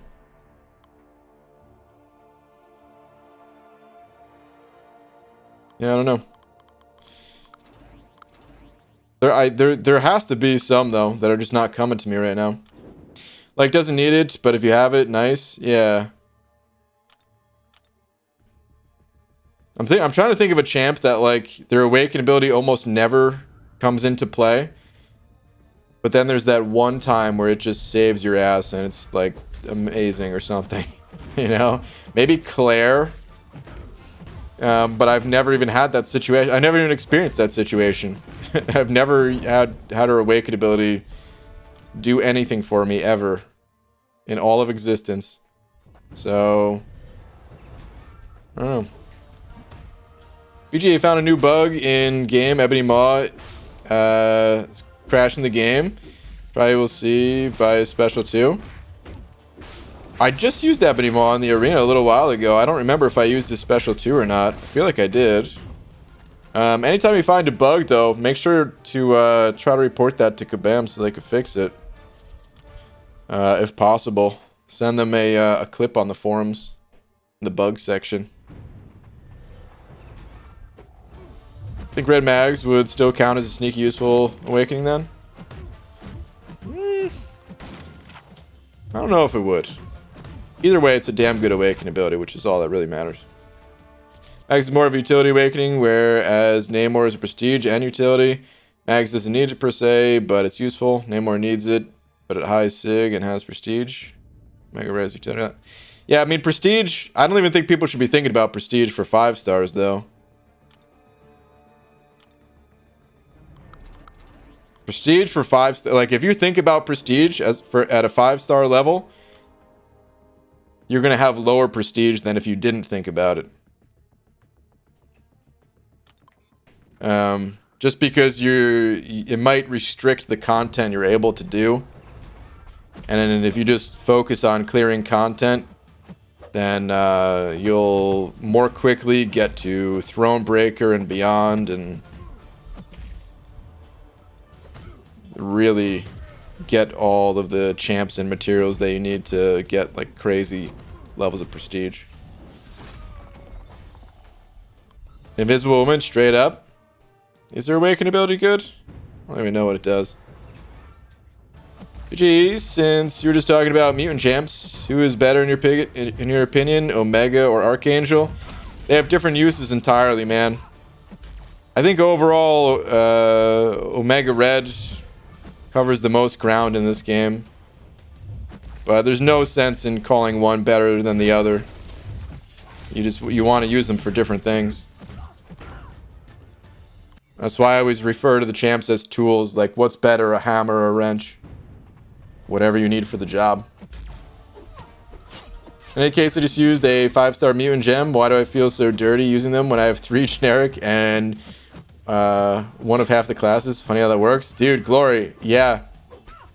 I know exactly how you feel, man. When I awakened I-Bomb, it was like totally worth it. I have a bunch of gems. It's not really gonna affect anything. But I was like, where can I dupe this guy naturally? I don't want to use a gem, you know? Brain Grant, time to make arena or unit farming guide this weekend. Finally, a revamped arena system. I will definitely make a new arena guide. Yeah, man. Definitely. It's not going to come out this week. But probably once we get all the little details, and once I finish making another video, I'll turn my focus towards that one.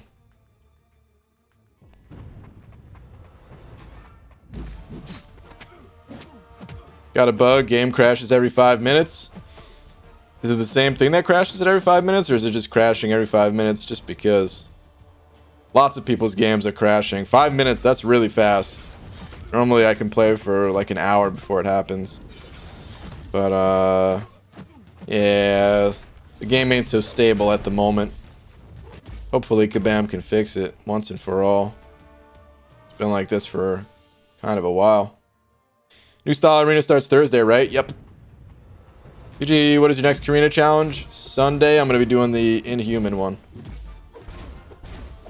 Massacre's Awaken ability is sneaky? What is Massacre's Awaken ability? Did it change when he got updated? GG just got Thronebreaker on Friday after exploring 7.1. Congrats, man, and taking Black Widow Clairvoyant to rank 3. Feels so good to finally get it out of the way. Congrats, dude. That's a great rank 3 to have for it too, man. Awesome.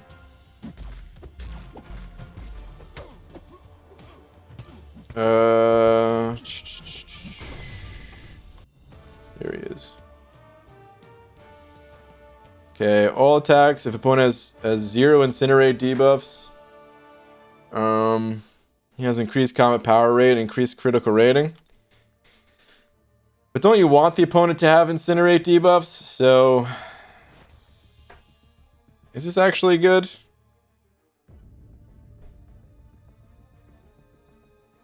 Hey, maybe if the opponent's incinerate immune. It's nice, I guess. I don't know. I gotta play that guy a bit more. BG, how does resetting masteries work? It's free to take your points out of the masteries. All of the cores that you use to unlock the masteries, those, you don't have to buy them again. You buy them once to unlock the masteries once, and they're unlocked forever. The only unit cost that you have to pay when resetting your masteries is like masteries. You know, certain masteries, they take a few units just to put a point in them. All the masteries with like the jagged borders, the spiked borders, those ones take units.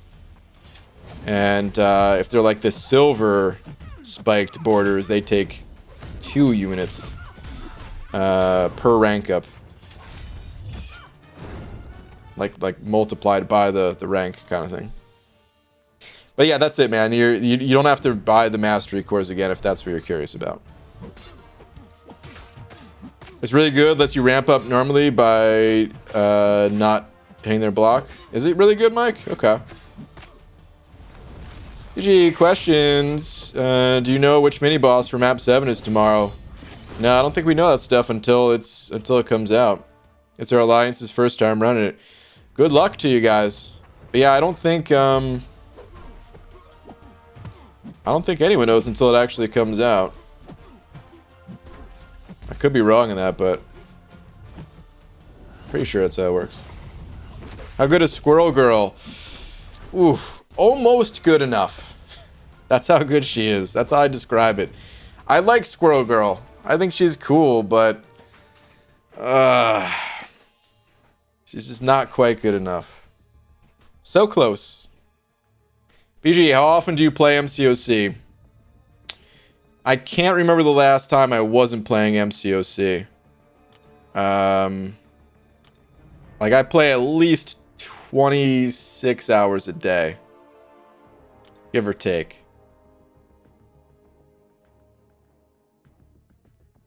Last was Red Mags, so either Sassy or White Mags. I think Omega Red is in the mix now.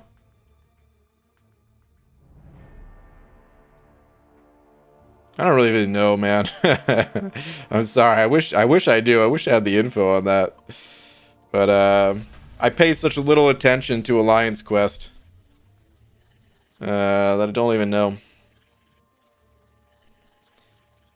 BG, after slowly grinding, I finally unlocked Despair. Nice. What's the next thing you go for? A Willpower or a Suicide Mastery setup? Oh, Willpower should have been first, in my opinion. Despair's great, though. That's a great mastery to have, man. But definitely go Willpower. Even if you want Suicides, you have to run Willpower with Suicides, so... yeah, Willpower. 26 hours a day when there's 24 hours in a day? 20? What do you mean? Maybe in some parts of the world, but... No, man, we got 30 hours in the day. Where I live, at least. In my world.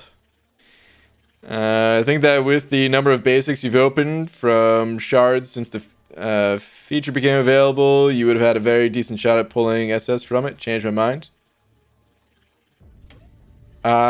Which SS? You talking about Silver Surfer? If you're saying I would have had a decent shot at getting Silver Surfer by popping feature crystals, you're right. I mean, it's a 1 in 24 chance. That's already pretty decent, even if you only have 1 crystal. But Silver Surfer is not the only thing that matters. We worked out the... Like, if you're talking about for Prestige, I literally worked out the math. I busted out the numbers. I crunched them. It was higher Prestige plays to go for basics. And that wasn't even factoring in prepping for the arenas. I did everything I could... when it came to opening up crystals, at least, to go for Prestige. I don't see Abby Doe on tonight, so... No follow-up streams. I've got nowhere to send you guys.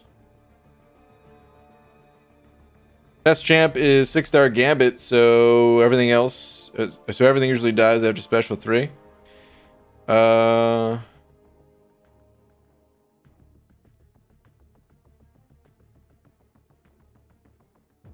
Yeah. Sorry, I was just reading your other messages. Yeah, you were the person asking about masteries, right? Yeah. Yeah, man, definitely get willpower, though. That'll help you a lot, I think. Crystal cleanup probably not coming for another year or two. Whoa.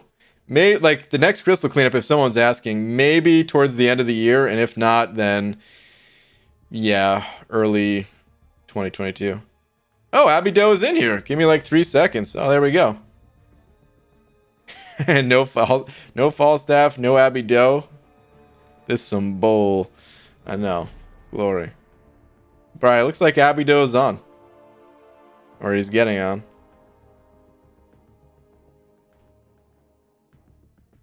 Immortal Hulk. Thoughts? I don't like him. I wish he was cooler. I mean, he is pretty cool. I wish he was better. Here's my favorite part about Immortal Hulk. As you're swinging away at the opponent, he actually grows. It's very subtle, but if you pay attention to like where his head is on the screen, as you're doing your 5-hit combo, he's like growing in size. It took me like, I don't know, half an hour of playing with the champ to realize it or something. Because it is a little bit subtle, but I think it's super cool that he does that. And I just wish that he was actually a more useful champion. But he ain't that useful. Abby Doe, I counted to 3, and I don't see you. Actually, here's the stream now. He's just starting. But yeah, man. Shout out to Static for being tonight's biggest D. Static, appreciate it, man. Thank you to everyone else as well. Appreciate all the continued support, guys. I will be back. I mean, it was last minute. Okay, fair enough. I will be back tomorrow, normal time. No day stream tomorrow either. And yeah, I'll see you guys then. Good night, everybody.